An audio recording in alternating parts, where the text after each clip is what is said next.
creo que el partido ha entrado en una lógica, en un conjunto de incentivos perversos que hacen que lo más importante de la actuación del partido sea repartir las plurinominales. No ganar las elecciones, sino repartir las plurinominales. Este fin de semana se va a discutir en el PAN una reforma estatutaria, la enésima reforma estatutaria, que vuelve a plantear el viejo dilema. ¿Cómo nos abrimos a la sociedad? Hoy crean una nueva categoría que se llama militancia pasiva, es decir, una persona o un ciudadano que pertenece al PAN, pero que no tiene derechos de participación dentro del PAN. O sea, ¿no es otro nombre para un adherente?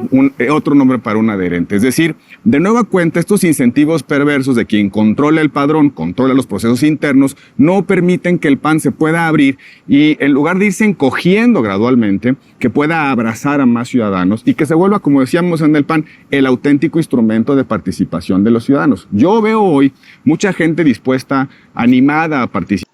Bueno, pues Roberto Gil Suárez, prácticamente un panista de hueso colorado, él fue una de las manos derechas de Felipe Calderón, explota en plena entrevista en contra de Marco Cortés, de las plurinominales, como acaba de mencionar, como Xóchitl Gálvez, como Kenia López, como Lili Telles. Bueno, Lili Telles prácticamente fue una traición, pero como Kenia y Lili Telles, y pues prácticamente termina despedazando a Marco Cortés, donde dice que al parecer es uno, y si no es que el peor dirigente de la historia del PAN, porque dice que no solamente se basta del anti-López Obradorismo, sino que también se basta de lo que viene siendo una estrategia. Así que pues bueno, sin más preámbulo, vamos a ver de qué se trata, cómo estuvo, y ahorita comentamos, ¿por qué no? Hola, ¿cómo están? Soy María Scherer y bueno, hoy tenemos aquí en el estudio a Roberto Gil. Él fue diputado, senador, quisiste dirigir tu partido, Roberto, exfuncionario. Qué gusto tenerte Gracias, aquí. María, gracias al equipo de Latinus por esta oportunidad y este espacio. Muchas gracias, María. Roberto, como decía, tú quisiste ser dirigente de tu partido y quiero empezar por ahí. ¿Cómo está en este momento el partido fuerte de la Alianza? Es el partido más fuerte de la oposición. El PAN tiene una representación estable, tiene una afinidad nacional, es un partido nacional, un partido que ha gobernado, que tiene cuadros formados en el gobierno, que tiene una representación importante en el Parlamento, que si bien se ha ido debilitando por, digamos, los resultados de las elecciones recientes, el PAN sigue siendo el partido fuerte de la oposición más importante en el espectro político. Y yo creo que el PAN le ha costado un poco de trabajo entender cómo renovarse en esta coyuntura. De repente parece el PAN defendiendo un pasado que no ilusiona a nadie, una suerte de regreso a tiempos que los ciudadanos parecerían anhelar. Y eso no es cierto. Hay ciertamente un saldo virtuoso de la transición democrática en términos de libertades, en términos de rutinas, de alternancias, de cambio político, de estabilidad económica, política y social, pero también la transición democrática, esa que encabezó el PAN en el gobierno 2000 y 2006, dejó tres saldos a mi juicio que no se pueden ocultar. La violencia, la corrupción, y ahí hay que subrayar que México no ha logrado, o el cambio democrático no logró resolver la corrupción, al contrario, parece hoy más visible. Y en tercer lugar, yo creo que la desigualdad es un gran... Se democratizó la corrupción. Se democratizó la corrupción y se diversificó, porque ahora ya todos le entran y le entran parejo.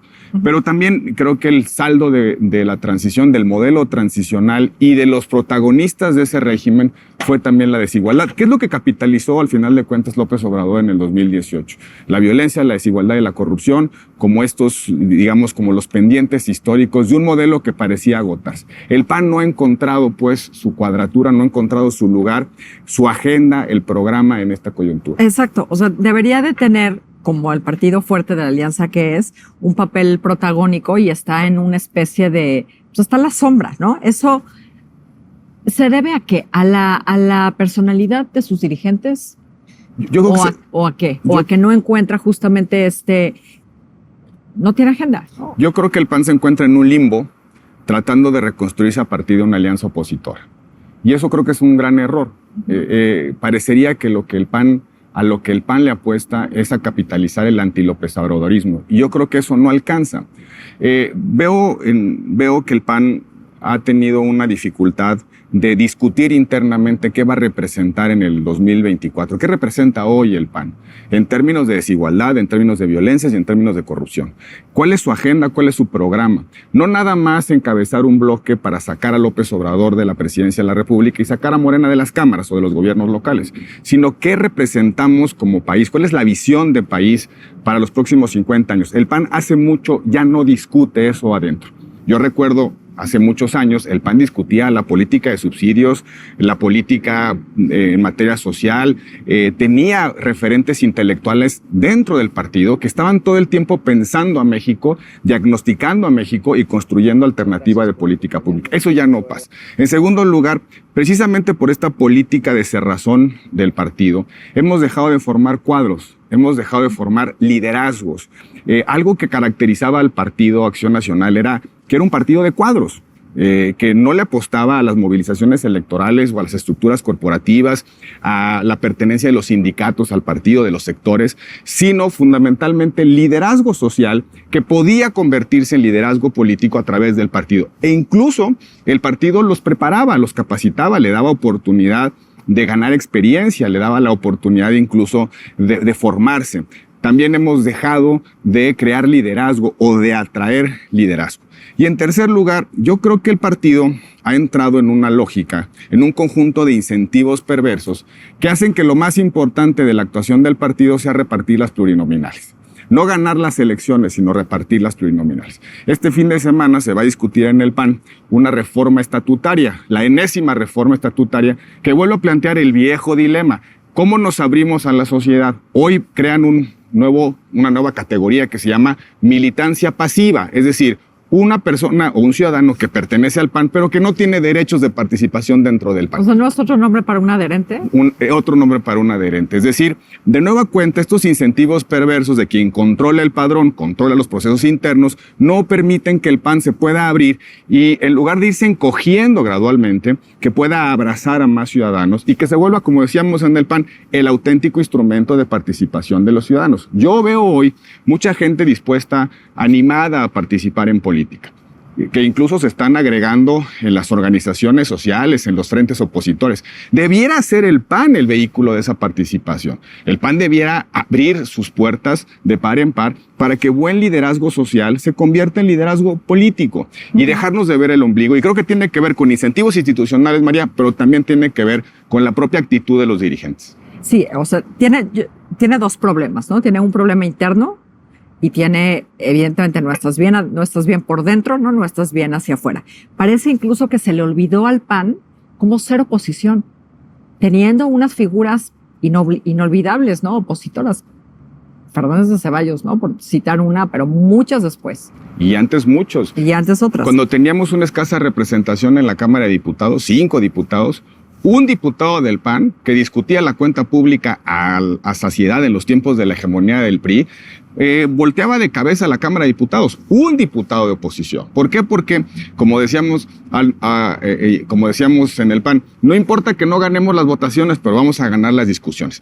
Para hacer oposición no solamente se significa tener el emblema, ser el partido que está expulsado del poder y que tiene una representación en algún otro lugar, en las cámaras sobre todo. Ser oposición es una actitud no de insultar, no es una actitud de decir no, de una confrontación estéril, sino de una ponderación, de plantear la otra alternativa, la otra visión de las cosas. Y creo que no solamente se necesita querer ser oposición, sino tener una actitud de oposición, y la oposición tiene que ser lo suficientemente inteligente como para posicionarse con la sociedad, pero también para plantearle a la sociedad respuestas a lo que está sintiendo la gente y que está llevando a votar por Morena. Yo creo, insisto, que los 3 pendientes que tiene que resolver el PAN, además de arreglar su vida interna, es qué significamos en términos de mejorar las condiciones de vida de las personas, resolver la desigualdad, paz social en el país, resolver la violencia y, en tercer lugar,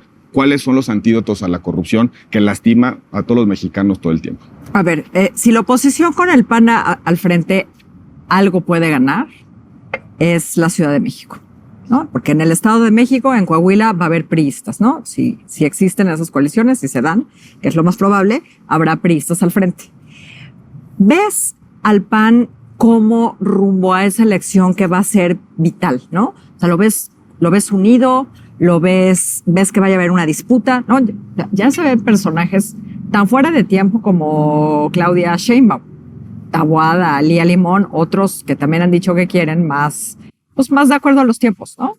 Los tiempos legales me refiero, a Xochitl Gálvez, otros que han dicho quiero, pero no están en pre campaña, pues. En las muy anticipadas Las muy candidaturas, anticipadas. fuera de la ley. Yo creo que, bueno, en fin, tiene que ver también con los tiempos que vivimos, porque el presidente de la República, él mismo ha abierto su sucesión y por eso de alguna manera se ha desordenado esto en términos de los ciclos y los momentos que prevé la ley. Ahora, ¿cuál creo que es el problema de fondo para articular candidaturas competitivas desde el PAN, con o sin alianza? Que estén claros los métodos, que tengamos claro cómo lo vamos a resolver. Es legítima la aspiración de cualquier persona de presentarse a cualquier candidatura presidencial, de senador, diputado, a la jefatura de gobierno, una gobernatura. Es legítimo. Es la política. Uh-huh. El problema es cuando no hay reglas claras para procesar esas candidaturas. El próximo fin de semana el PAN va a votar en la asamblea una reforma estatutaria que le va a devolver el control de los métodos internos al Consejo Nacional, es decir, a la mayoría que gobierna el partido. Uh-huh. Pasamos de un principio democrático que genera muchos problemas, porque el PAN se divide cuando compite entre sí, a un modelo de designaciones directas disfrazadas por unas mayorías en el Consejo Nacional. De nueva cuenta, van a ser los dirigentes en turno los que van a resolver cómo vamos a elegir a nuestros candidatos y también a nuestros dirigentes. Estamos regresando a un pasado que no era lustroso para el PAN. Ahora, ¿qué creo? Si tenemos buenos métodos, si hay certidumbre dentro del partido y el PAN puede invitar al liderazgo que hoy no está en el PAN, que no está el PAN porque se salió o que no está en el PAN porque no ha entrado, pudiéramos tener candidaturas muy competitivas. En la jefatura de gobierno se puede ganar, sí, sin duda. ¿Qué me preocupa, María? Que yo veo que el partido está haciendo una apuesta a las alianzas electorales como si fueran sumas de montoncitos. Uh-huh. Yo tengo 14% más el 13% del PRI, van 27 y juntamos otros 11 y en una de esas ya ganamos y hasta le prestamos unos votos a Morena. En política, la aritmética no es regla. No suman montoncitos las alianzas. Al contrario, pasó recientemente en las elecciones. Cuando el PRI encabeza una alianza, el PAN sí vota y el PRI se cohesiona. Caso Durango. Pero cuando el PAN encabeza, no necesariamente el PRI apoya las elecciones o a la candidatura del PAN, como fue el caso de Tamaulipas. Uh-huh. No necesariamente una alianza mantiene cohesionados a los votantes de un partido. Ahora, justo en la Ciudad de México no hay antecedente, ¿no? O sea, no sabríamos qué pasaría. No sabemos qué pasaría. Hay un referente, yo creo que indicativo, que fue la elección del 21. Uh-huh. Pero yo creo que el resultado del 21 se debe mucho más a ciertas escisiones de Morena, preparando la sucesión hacia el 24, que de un esfuerzo notabilísimo por parte del PAN y del PRI para ganar. Hubo buenos candidatos, pero creo que también hay una explicación en algunas escisiones de facto dentro de Morena, que no debiera provocar una distorsión de la realidad. Habría que ser muy objetivos. ¿Qué pasó en la Ciudad de México? Pasaron muchas cosas. La alianza puede resultar, o mejor dicho, candidaturas compartidas o plurales pueden resultar, sí, porque parece que hay un desgaste desde 1997 la izquierda gobierna en la ciudad. Hay un desgaste de esa expresión política en el gobierno de la Ciudad de México. Y eso puede ser capitalizado por la oposición. Sin embargo, si no hay un buen método para seleccionar al candidato o a la candidata, muy probablemente terminaremos en pleito o terminaremos una candidatura muy poco competitiva. El que apuntas no es un buen método. El que va a ser, el que probablemente va a ser. Las mesas de Polanco no son buen método de elección de candidatos. En el 2018 vimos una alianza, la que encabezó Ricardo Anaya con MC y con el PRD. Se definieron las candidaturas en esas mesas. Yo a la presidencia de la República, tú a la jefatura de gobierno, y ahí nos repartimos unas pluris. ¿Qué pasó? Una tragedia. El PAN retrocedió a sus niveles de representación de los 80s. Sacó menos votos Ricardo Anaya que Josefina Vázquez Mota, cuando Josefina queda en tercer lugar en la elección del 2012. Es decir, hay un retroceso. No necesariamente la gente cuando ve los emblemas sumados le hacen sentido. Yo creo que si las coaliciones, las alianzas, los frentes no tienen un buen programa, un programa atractivo y buenos candidatos, pueden acabar como la alianza del 2018. A ver, y antes de esa elección de la Ciudad de México, hay otras elecciones. ¿no? El año que viene Coahuila, Y viene Estado de México, ¿no? Y todo apunta a que irán juntos, a menos que el PRI vote con reforma, con Morena la reforma electoral, correcto. ¿Tú crees que el PRI es capaz de hacer eso, para empezar?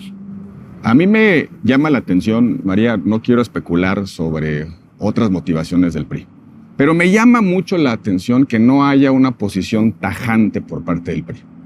Si están tan claros en que no es conveniente una reforma electoral a estas alturas del partido y con ese contenido, el proceso electoral empieza en menos de un año, empieza en septiembre del 2023. Nunca, por regla general, por sentido común, nunca se prueban reformas electorales en la elección presidencial, porque la elección presidencial determina la estabilidad política, económica y social del país. Entonces no ensayas ni al árbitro ni a las reglas en la final. ¿Estamos de acuerdo? Bueno, entonces me llama la atención que el PRI no haya dicho un no tajante. Vi en un foro recientemente a 5 aspirantes o suspirantes a la candidatura presidencial que dicen con un poquito más de énfasis que no van a la reforma electoral. Pero no he visto una posición clara, contundente, limpia por parte de la dirigencia del PRI. ¿Qué nos dicen? No vamos a hacer nada que dañe al INE y al Tribunal Electoral. Pues de ahí, del plato a la boca se cae la sopa. Oye, esto no afecta, pero puede ser un cambio estructural. Creo, por el contrario, que estos coqueteos pues no son casualidad. Y creo que hace bien el PAN diciendo nuestra alianza se termina para siempre. La posibilidad de entendernos, empezando por Coahuila y el Estado de México, si el PRI apoya la reforma electoral. De hecho, el fin de semana el PAN de Coahuila aprobó la posibilidad de una alianza con el PRI, pero la condicionó a que no haya una reforma electoral apoyada por el PRI. Entonces, creo que va a ser determinante. Ya se pospuso la reforma electoral para diciembre. El PRI sigue la especulación de que el PRI está sentado negociando un dictamen. Si no va a haber reforma electoral, ¿por qué no lo dicen con todas sus letras? Y ya nos acabamos de especulaciones. Por eso me llama la atención y espero que el PRI no se vaya a equivocar. Que no se va a equivocar la oposición en dejar pasar, en dejar hacer o incluso en avalar una reforma electoral a esas alturas del partido. Por supuesto que se pueden corregir muchas cosas. La urna electrónica no necesita reforma electoral, se puede implementar desde el INE, pero eliminar la credencial del elector, quitarle al INE la facultad de expedir nuestra credencial con fotografía, darle el padrón de nueva cuenta al gobierno, me parece muy mala idea ahorita o mañana. En ese sentido, me parece pues que el PRI le está dando demasiadas vueltas a algo que debía ser un no rotundo, sobre todo por el tiempo en el que nos encontramos. Estamos a menos de un año de que inicie el proceso electoral 2024. A ver, supongamos, si Morena gana el Estado de México, incluso concediendo que pierda Coahuila. Es decir, en estas elecciones que vienen, ¿no? Que son las últimas antes de la elección federal, ¿tendría caso, en un escenario no de ganador absoluto, seguir adelante con una alianza para 2024? El PRI te aportaría ya muy poco. Es decir, en términos de despliegue territorial, en términos de presencia nacional, en términos incluso de votos, te representaría ya muy poco. Ahí la pregunta es, y además vendrías de una derrota política del PRI en su bastión. Es decir, los ciudadanos no quieren nada con el PRI. Habría que pensar si en esas condiciones le suma el PRI a la alianza. Yo creo que más que pensar en la alianza o la coalición o el frente, como le quieras llamar a esa asociación de partidos, no es un fin en sí mismo.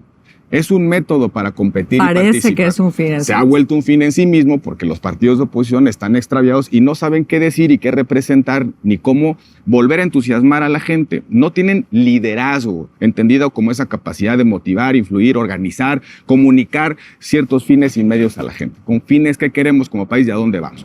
Por eso están atrapados en el medio y no en el fin. ¿Cuál es el fin? Una narrativa que convoque otra vez a una mayoría social en el 2024. Entonces, la alianza no es un fin en sí mismo, es un medio.